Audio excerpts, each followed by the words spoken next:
एक दिन डुबाएगी, न सोना आएगा न चांदी आएगी। काम कुछ नहीं आता। सगे संबंधी सब तब तक है जब तक आप में बल है।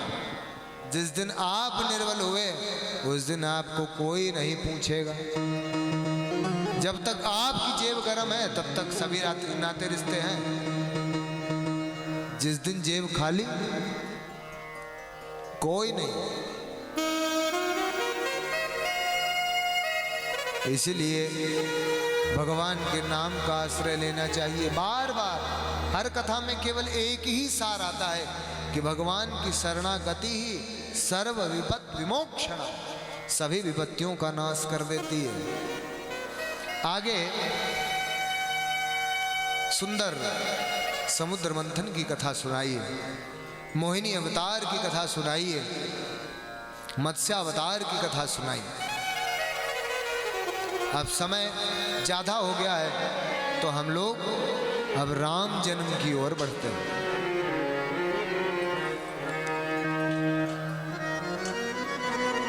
तो सुखदेव जी कहते हैं कि परीक्षित, मैंने ज्ञान की चर्चाएं तुम्हें दी, अब प्रभु श्री राम के चरित्र का वर्णन सुनो। सूर्य वंश का वर्णन किया। नवम स्कंद प्रारंभ, 18 अध्याय, 9 अध्यायों में सूर्य वंश और 9 अध्यायों में चंद्र वंश का वर्णन किया। तो सूर्य वंश का वर्णन करते हुए कहते हैं कि भगवान नारायण से ब्रह्मा प्रकट हुए। ब्रह्मा के मरीचि और मरीचि के कश्यप और कश्यप के यहाँ भगवान सूर्य देव प्रकट हुए हैं। बोले सूर्य देव भगवान की जय। और इन्हीं सूर्य देव के वंश में श्राद्ध देव च्यवन के सरियाती, इन्हीं के वंश में नभक, नभक के नाभाग और नाभाग के ही परम वैष्णव भगवान के परम प्रिय भक्त अम्बरीश प्रकट हुए।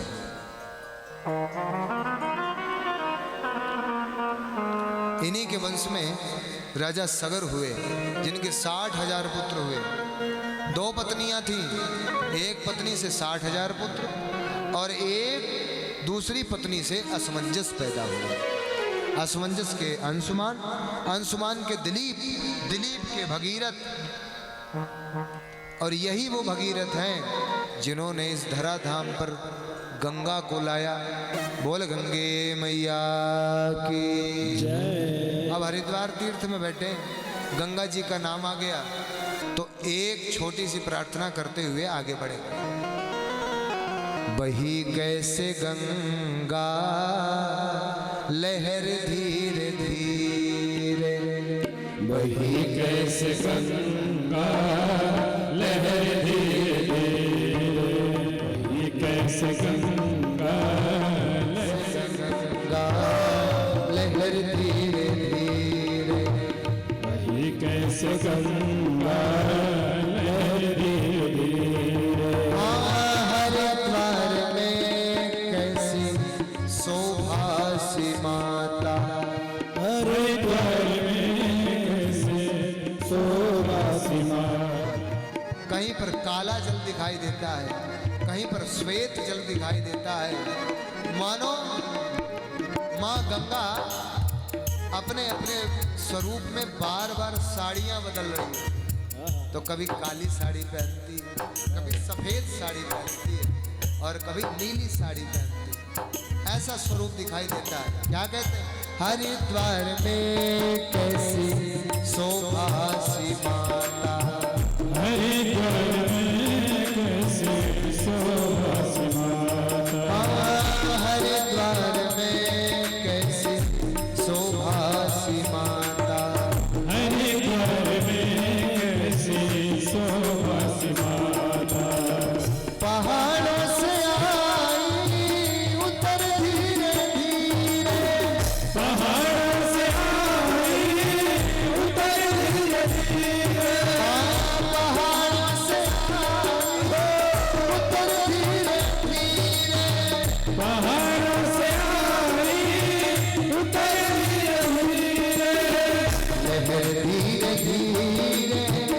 लहर धीरे धीरे, लहर धीरे धीरे, लहर धीरे धीरे, लहर धीरे धीरे, लहर धीरे धीरे, लहर धीरे धीरे, लहर धीरे धीरे, वही कैसे गंगा लहर धीरे धीरे, वही कैसे समा लहर धीरे धीरे, वही कैसे गंगा लहर धीरे धीरे, वही कैसे समा लहर धीरे धीरे। ओ गंगा मैया की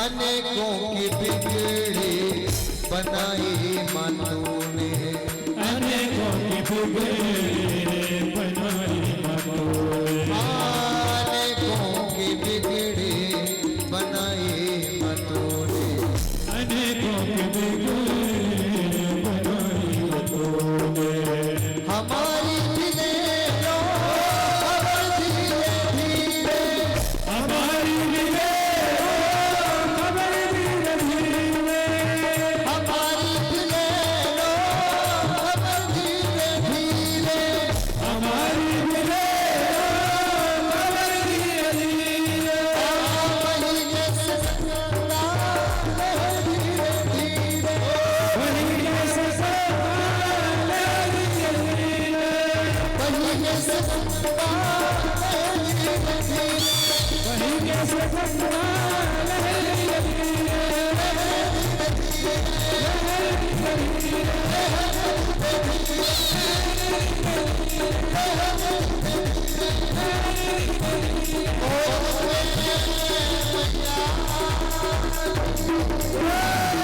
तुरंत एक्स्ट्रा एनर्जी। पावर बैंक लेके बैठे जी।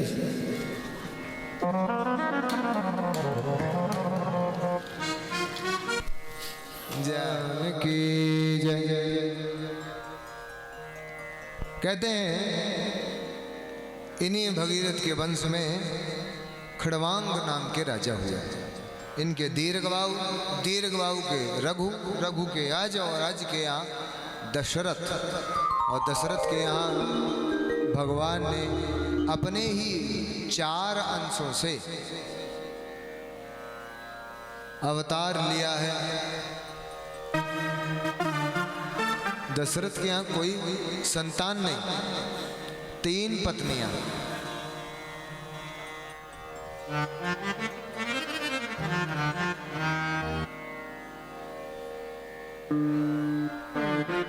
कौशल्या, सुमित्रा और केकई।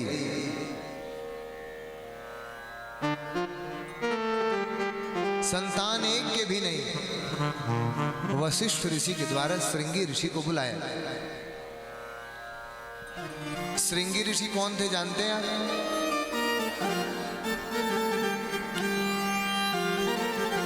श्रृंगी ऋषि कौन थे जानते हैं? जो जानते हैं हाथ खड़ा करो। कोई नहीं जानता। अरे जिन्होंने दशरथ जी का पुत्रेष्टि यज्ञ कराया था वो श्रृंगी ऋषि कौन थे? दामाद थे। किसके? दशरथ जी के। पुत्री का नाम था शांता।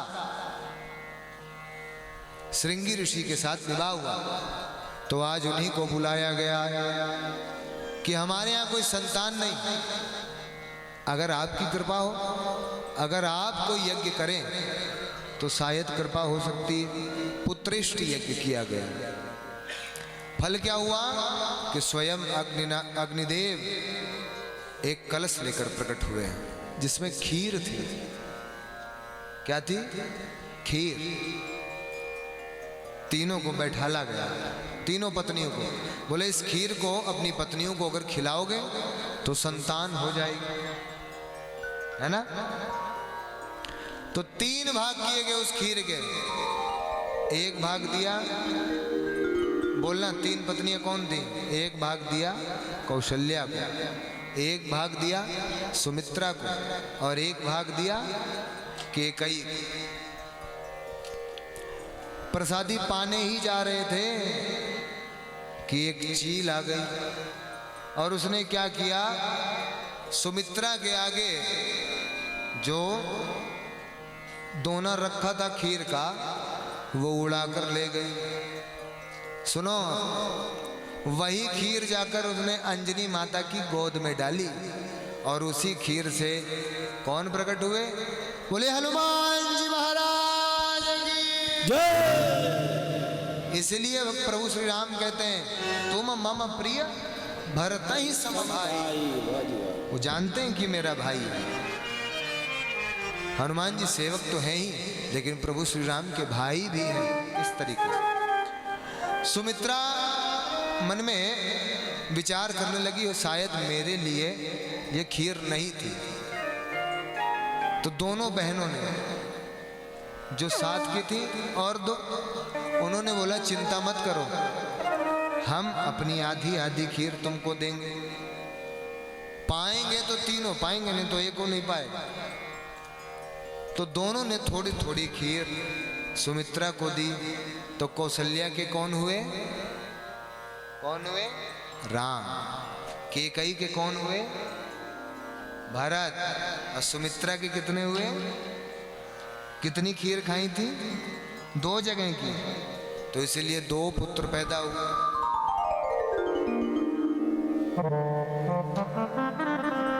तो आज आनंद हुआ है। कहते हैं, अभी आप सुनेंगे, राजा दशरथ जी को भी बुढ़ापे में भगवान की प्राप्ति हुई। नंद बाबा यशोदा को भी बुढ़ापे में ही कृष्ण मिले। कोई संतान थी नहीं, कृष्ण मिले। इससे ये सिद्ध होता है कि जीवन का चौथा चरण भगवत प्राप्ति के लिए होता है, ना कि भगवत भजन के लिए। उस समय तो भगवान की प्राप्ति करनी होती है और लोग उस समय से भजन शुरू करते हैं। तो कब भजन करोगे, कब भगवान को पाओगे? इसलिए जवानी में ही भजन करना चाहिए, तभी बुढ़ापे में आदत बन गई।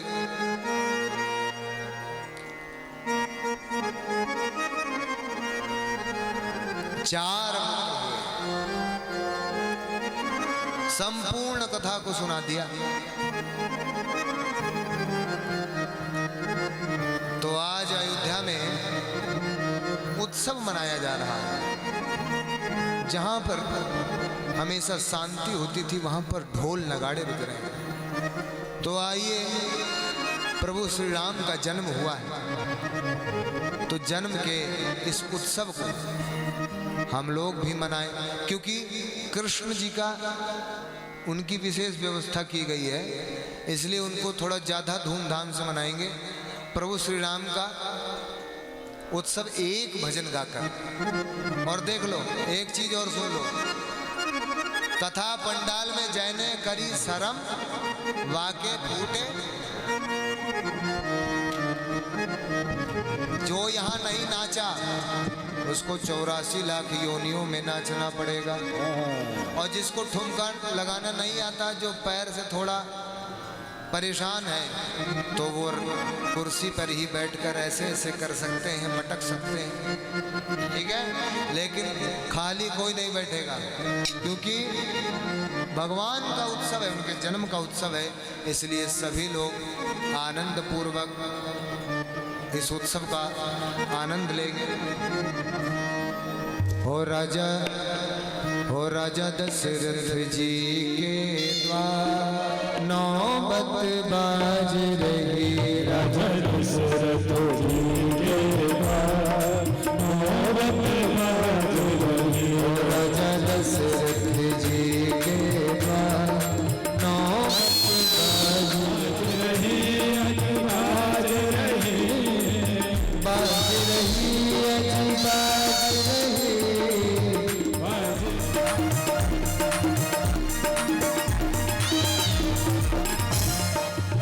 हमारे पुरुष वर्ग जो है वो ढीले पड़ गए। भैया कंपटीशन चल रहा है। रोशन भैया कहाँ आ हो? गया।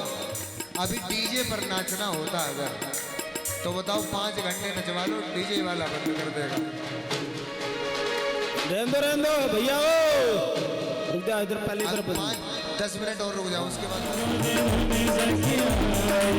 समाचार सुनी सुनी सखिया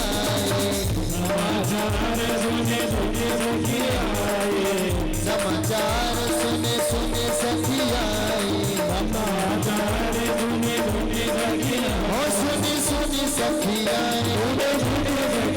ओ सुनी सुनी सखिया समाचार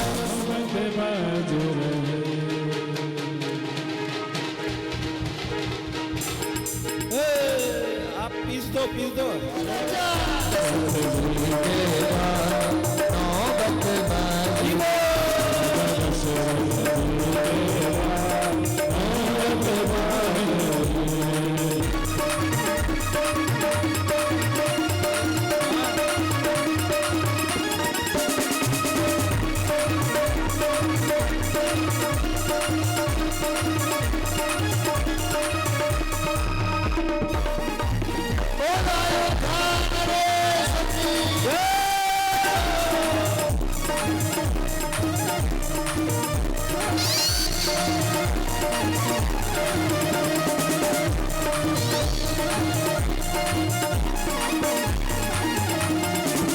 कौन पुण्य कर आए कौशल्या कौन पुण्य कर आए कौशल्या कौन पुण्य कर आए कौशल्या कौन पुण्य कर आए कौशल्या कर आए कौशल्या कर आए कौशल्या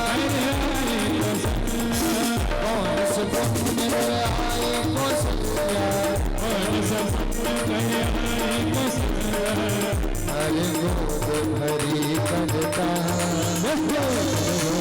भरी कटता नौबत बाज रही राजा नौबत बाज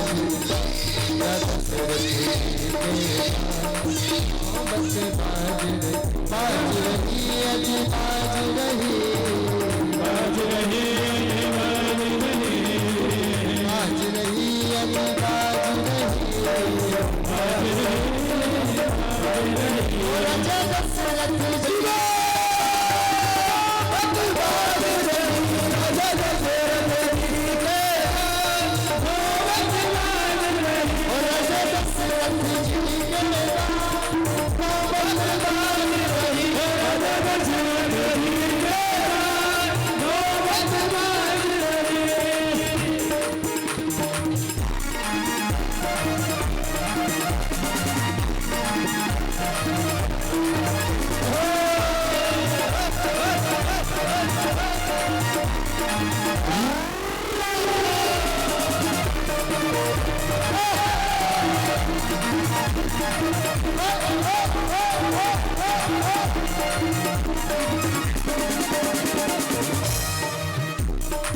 मंगल द्रव्य लिए हाथ में मंगल द्रव्य लिए हाथ में मंगल द्रव्य लिए हाथ में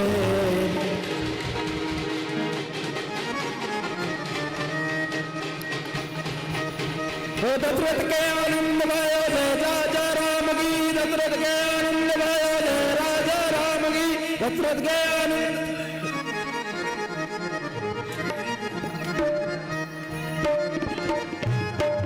मंगल द्रव्य लिए हाथ में लिए हाथ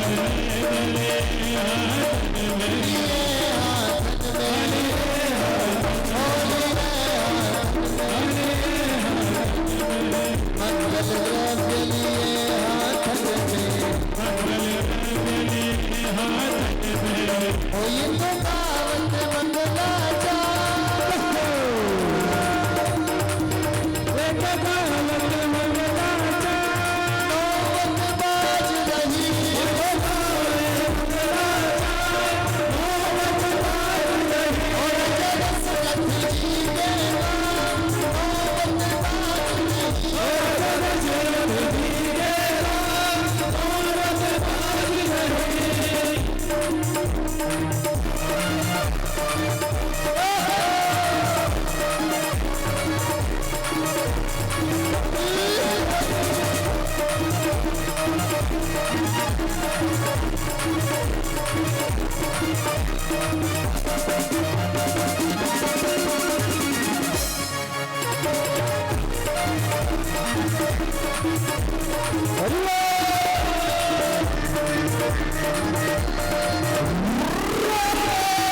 मुझ पे आशीष दे सब गुरुजन, मुझ पे आशीष दे सब गुरुजन,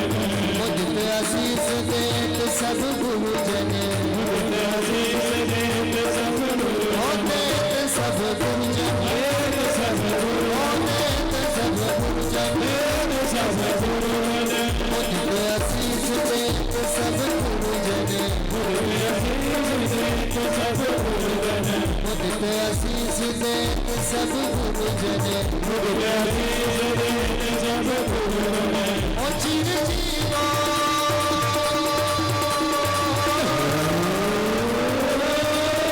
चिर जीवा तेरा नाम बाज रही, ओ चिर जीवे तेरा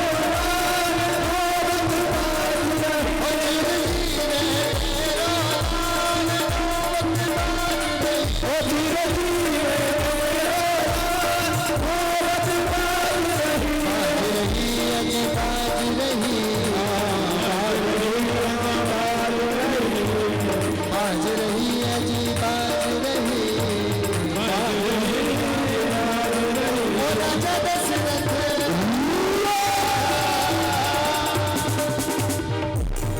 ओ राजा दशरथ झूमेगा नौबत बाज, ओ राजा दशरथ झूमेगा नौबत बाज रही, राजा दशरथ झूमेगा नौबत बाज रही, राजा दशरथ झूमेगा नौबत बाज रही। बाली निग्रहणं समुद्रतरणं लंकापुरी दाहनं पश्चात् रावण कुंभकर्ण हरणम् एतद्धि रामायणम्।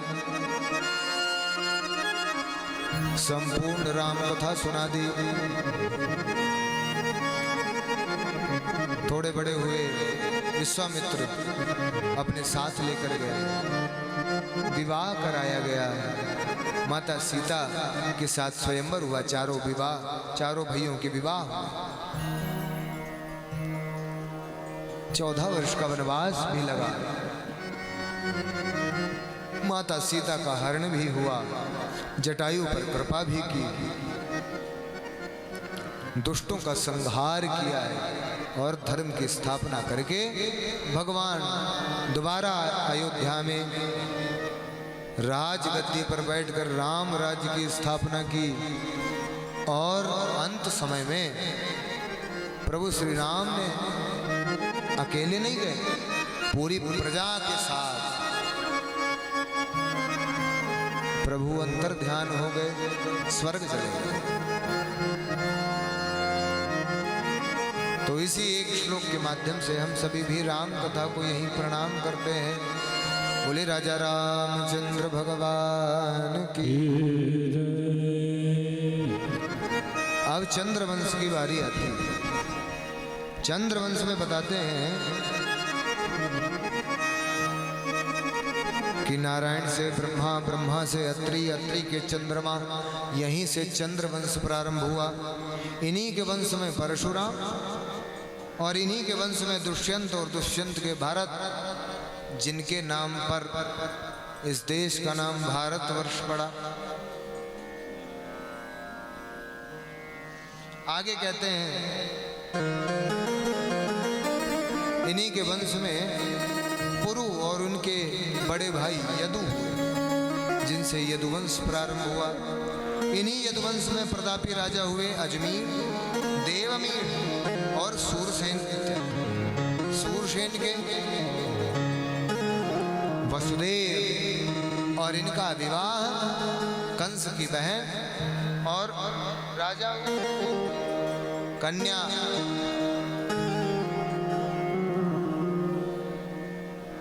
देवकी के साथ विवाह हुआ। लेकिन हुआ क्या, कंस अपनी बहन से बहुत प्रेम करता था। और पहले रिवाज भी था, अभी भी पहाड़ों में रिवाज है, जब घर से कन्या विदा होती है तो भाई साथ में छोड़ने जाता है।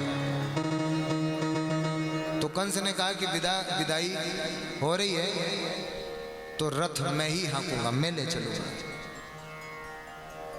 दोनों को बैठाला, रथ हाँकने के लिए जैसे ही उद्यत हुआ वैसे ही एक आकाशवाणी हुई, देवक्याम अष्टमो गर्भो, देवकी का अष्टम गर्भ तुम्हारा काल बनेगा। इतना सुनते ही कंस छटपटा गया।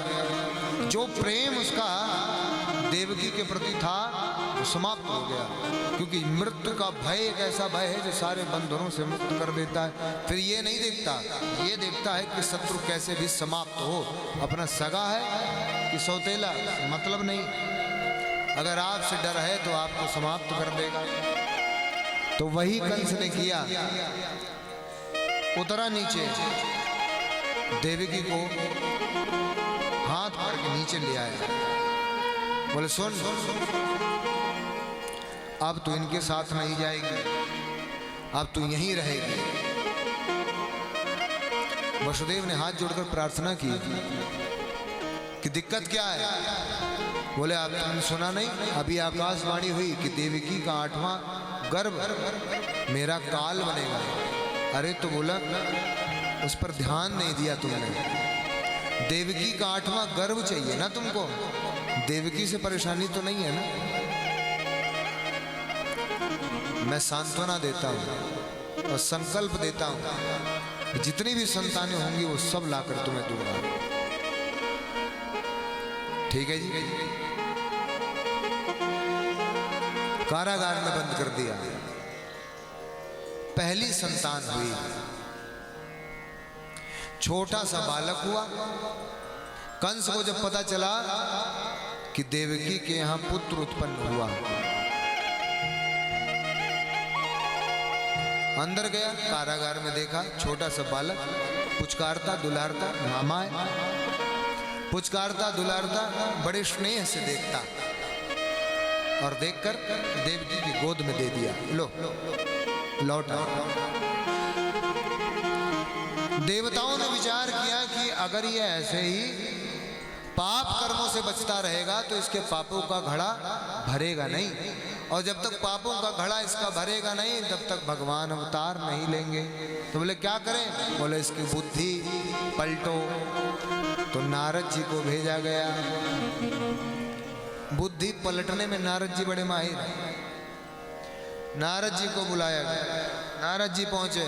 बोले भैया ठीक है सब कुशल मंगल। कंस कहता हाँ सब ठीक, बधाई हो, मामा बन गए। बोले हाँ जी। एक चीज बताओ, तुमने उस बालक का किया क्या। बोले देवकी को लौटाल दिया। बोले क्यों। बोले 8वां गर्भ काल है, पहले दूसरे तीसरे चौथे पांचवें से क्या मतलब, छोड़ दिया। अरे बोला मूर्ख हो तुम, देवता कब वरदान से छलने पता नहीं चलता। एक काम करो, एक कमल उठाया जिसमें 8 पंखुड़ियां थी।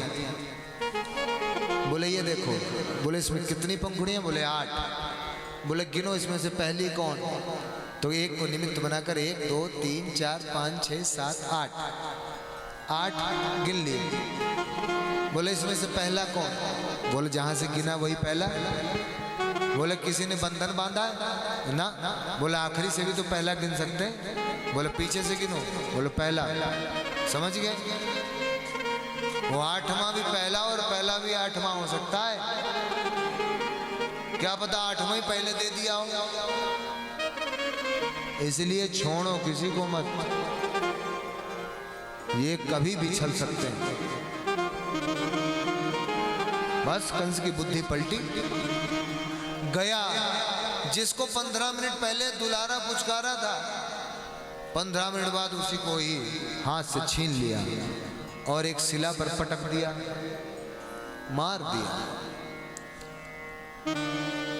दोनों को बड़ा दुख हुआ। इससे अच्छा तो हमारे संतान ही ना हो तो ठीक है। संतान पैदा होते हुए ही संतान का सुख छीन लेता है। पश्चाताप हो रहा है अंदर ही अंदर। ऐसे ही क्रमशः दूसरा, तीसरा, चौथा, पांचवा, छठा 6 पुत्रों को मार दिया। 7वां जब पुत्र होने वाला था तो 7 ही महीने हुए थे, तो भगवान ने अपनी माया से देवकी के गर्भ से उस बालक को खींचकर वसुदेव की कितनी पत्नियां थी? 7, जिसमें से सबसे बड़ी कौन थी? रोहिणी। और वो रोहिणी रहती कहाँ थी? नंद बाबा और यशोदा जी के साथ, क्योंकि इधर तो इनको जेल हो गई। जब जेल हो गई तो वो जाए कहाँ? तो अपने प्रिय मित्र सखा उन्हीं को दे दी। बोला ये मेरी पत्नी, इसका ध्यान रखना। तो देवकी के गर्भ से घसीट कर उस गर्भ को रोहिणी के गर्भ में स्थापित कर दिया। वहां जब पता चला कि 7वां बच्चा हुआ ही नहीं, बोले क्या हुआ? बोले उसका गर्भपात हो गया, गिर गया। बोले चलो ठीक हुआ, 7वां अपने आप ही मर गया। अब बारी आई 8वें की।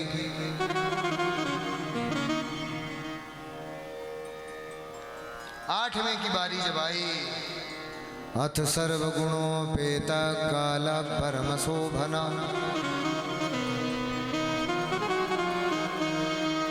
तो क्या हुआ? भगवान ने अपनी मां देवकी को पहले समझाया। बोले सुनो, मैं प्रकट तो हूंगा, लेकिन उससे पहले कुछ बातों को ध्यान में सुन लो। तुम्हें करना क्या है?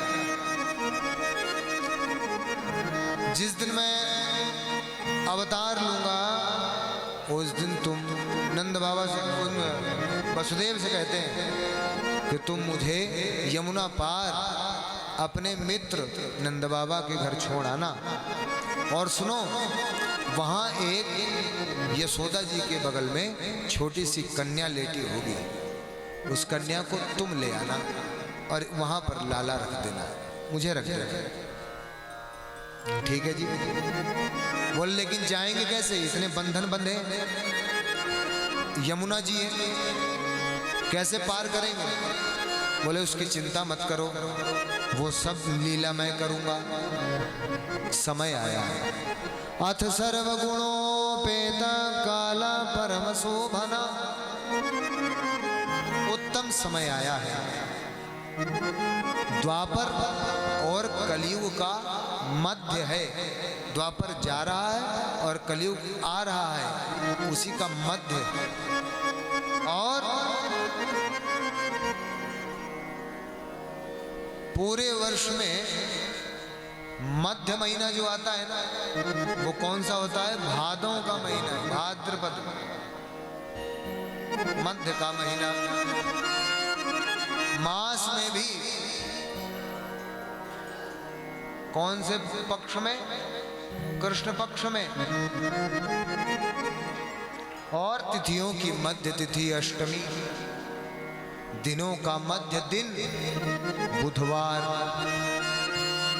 भगवान आज उस कारागार में प्रकट हुए। बोले नारायण भगवान की जय।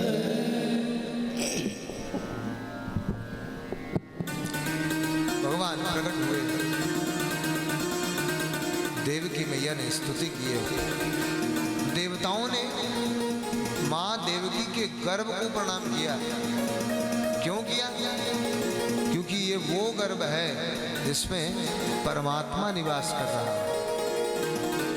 गर्भ स्तुति की। और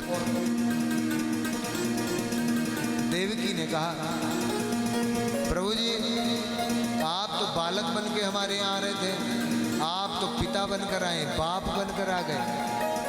बोले कैसे? बोले 4-4 हाथ लेकर कौन आता है पैदा होता है, और ये पीतांबर पहनकर कौन होता है? भैया कथा सुनो, कथा सुनो, आप लोग आनंद जब लेना है तब लो, कथा सुनो पहले।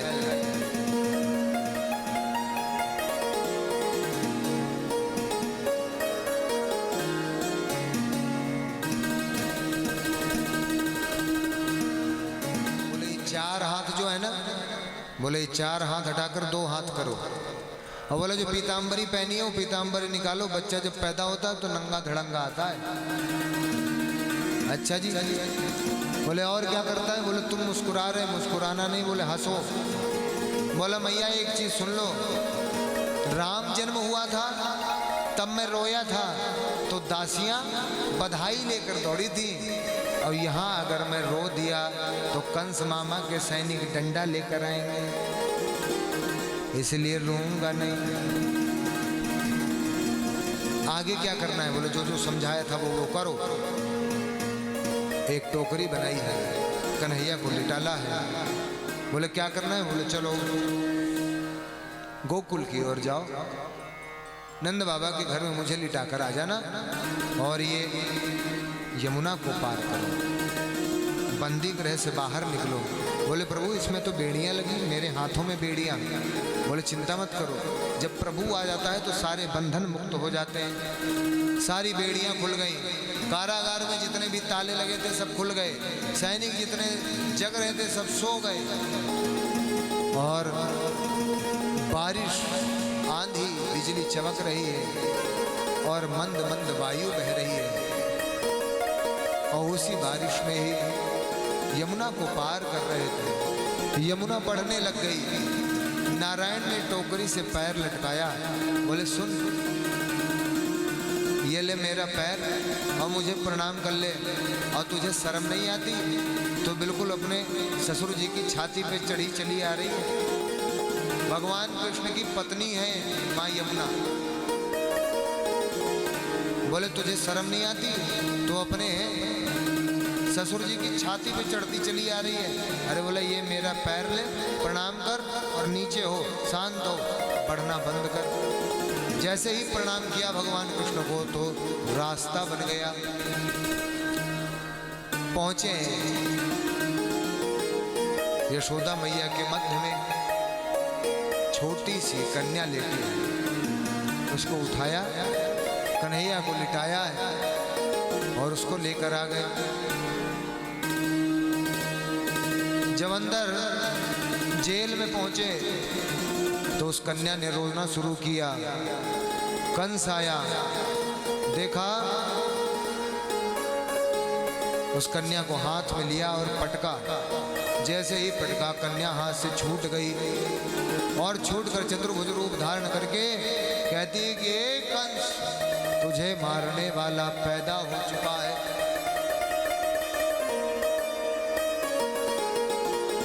इतना कहते ही अब कंस तिलमिला उठा। तो मथुरा की कथा मथुरा में ही विश्राम करते। अब काट मार पीट बहुत सुन ली, अब आनंद भी लेते हैं। तो आइए हम सब चलते हैं गोकुल की ओर। हैं? कौन कौन जाना चाहता है? अच्छा 2-4 ऐसे हैं, 2-4 हैं जो नहीं जाना चाहता। उन्हें पता ही नहीं चल रहा है कि कथा में चल क्या रहा है। गोकुल कौन कौन जाना चाहता है? कुछ लोग हाथ नहीं उठा रहे, बोला हमारे पास टाइम नहीं था। तो आइए हम सब गोकुल की ओर चलते हैं। 70 साल 80 साल के नंद बाबा, 70 साल की मैया, छोरो छाकरो भयो ना, ब्राह्मणों को बैठाल कर विष्णु सहस्त्रनाम का पाठ करा रहे थे। भोजन कराया, भोजन कराने के बाद दक्षिणा देकर ब्राह्मणों से कहा कि आप अब प्रस्थान करें। जैसे ही दक्षिणा देकर प्रणाम कर रहे थे कि एक ब्राह्मण के मुख से निकल गया पुत्रवान भव। तो नंद बाबा कहते हैं कि भैया 80 साल का बूढ़ा हो गया, अब पुत्रवान भव। भांग भांग खा के आया है क्या? मथुरा के पंडे भांग खाते हैं। बोले भांग खा के आया है क्या? बोले भांग आंग नहीं खाई, अब मेरे मुंह से निकल ही गया है, तो अब मैं जब तक तुम्हारे लाला नहीं हो जाएगा तब तक जाऊंगा नहीं। सारे ब्राह्मण बैठ गए और सभी ने जाप प्रारंभ किया। नंद बाबा को कुछ नहीं बताया कि जब क्या रहे। नंद बाबा भी अपनी माला लेकर बैठे। अभी तो भयो ना है, न जाने कब होएगो। अभी तो भयो ना है, न जाने कब हैगो। है माला जपते जपते थक गए। सुनंदा बुआ कहाँ गई? वहां नहीं खड़ा होना, यहाँ ना। सुनंदा बुआ ने आओ जरा, सुनंदा बुआ को लेके आओ भाई। ले वो सुनी नहीं रही। इधर यहाँ बजाओ आके, यहाँ बजाओ आके बीच में। हाथ के आभूषण, गले के आभूषण नंद बाबा के। तो आइए नंद के आनंद भयो जय कन्हैया लाल की। नंद के आनंद भयो जय कन्हैया लाल की। नंद के आनंद भयो जय कन्हैया लाल की। तो आइए हम सब पहले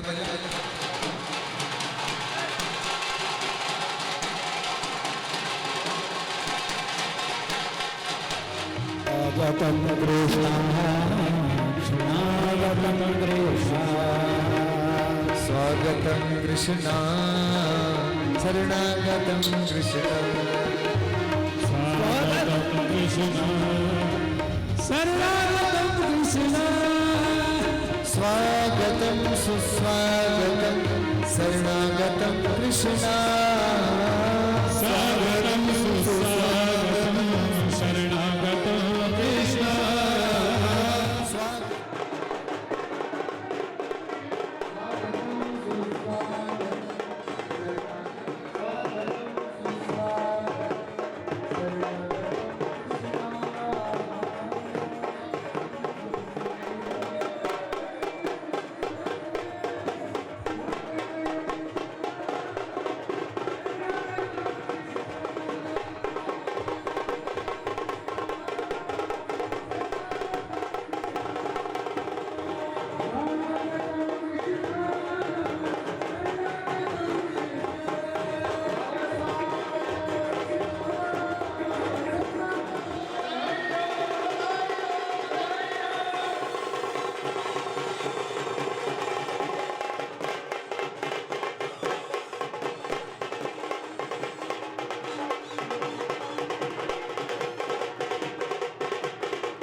विष्णुपाय नमोवाय विष्णवे नमो वे ब्रह्मणे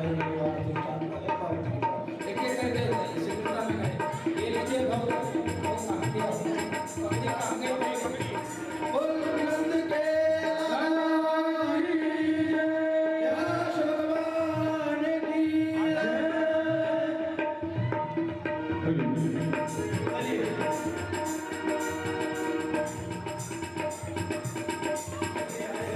करेंगे और आप लोग नृत्य का आनंद लीजिए बोल नंद के लाला की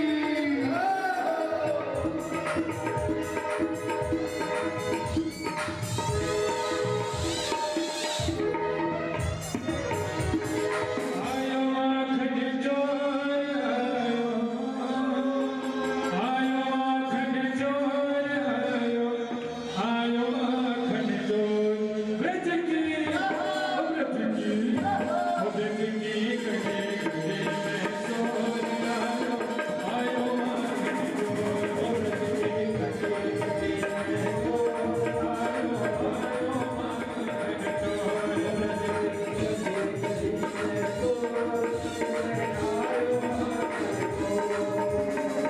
आयो आखन चोर आयो आखन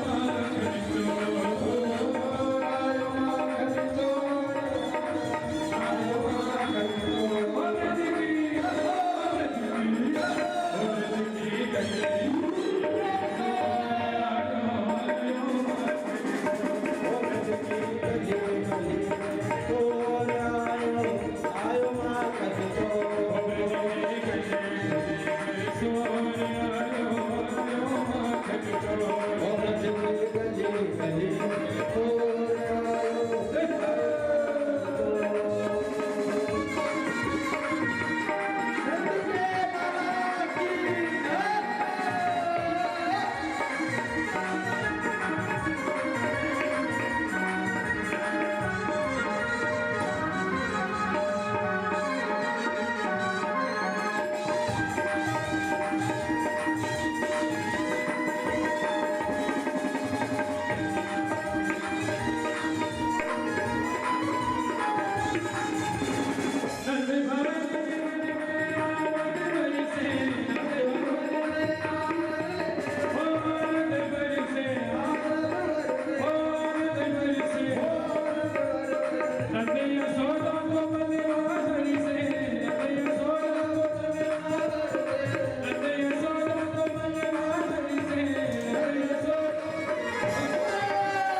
संभाल ब्रिजवाला गोविंदा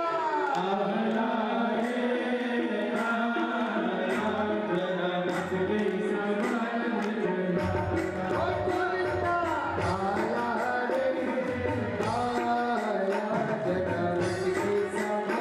ब्रिजवाला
खड़े ताली बजा रहे हैं। हम बन गए रसिया की रसीली बन गई, और चैला की छबीली बन गई, और चैला की छबीली बन गई। ओ मेरे मन में बस गयो श्याम, मैं वृंदावन जाऊंगी। ओ मेरे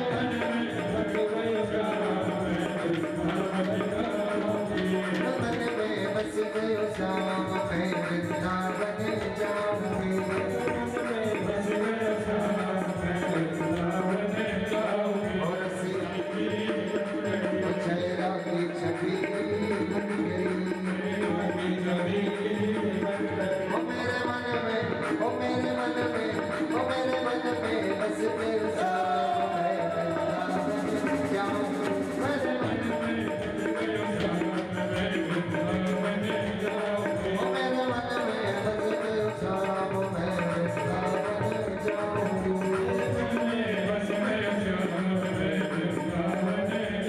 जाऊंगी। ओ मेरे सर्वस लूटो सामने, ओ मेरे सर्वस लूटो सामने,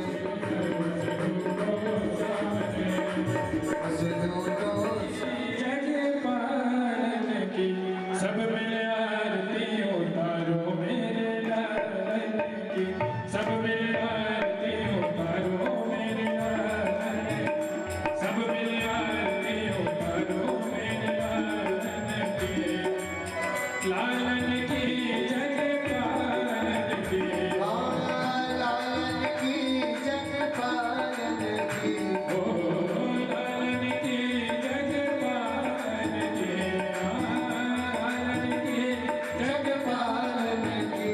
सब में आरती उतारो मेरे लालन, मात यशोदा करते आरती, मात यशोदा कर आरती, गिरधर लाल गोपाल जी, सब में आरती उतारो मेरे लालन की, सब मिल आरती उतारो मेरे लालन जी, ओ सब में आरती उतारो मेरे लालन की, सब मिल आरती उतारो मेरे लालन जी। जन मिले सब मंगल गावत, जन मिले सब मंगल गावत, जन मिले सब मंगल गावत, जन मिले सब मंगल गावत, छवि निरखत नंदलालन के, छवि निरखत नंदलालन के, सब मिल आरती उतारो मेरे लालन की, सब मिल आरती उतारो मेरे लालन की, सब मिल आरती उतारो मेरे लालन की, सब मिल आरती उतारो मेरे लालन की। मोर मुकुट पीतांबर सोहे, मोर मुकुट पीतांबर सोहे, मोर मुकुट पीतांबर सोहे, मोर मुकुट पीतांबर सोहे, मुख पर लाल गुलाबन की, मुख पर लाल गुलाबन की, सब मिल आरती उतारो मेरे लालन की, सब मिल आरती उतारो मेरे लालन की, ओ सब मिल आरती उतारो मेरे लालन की, सब मिल आरती उतारो मेरे लालन की। ओ दिन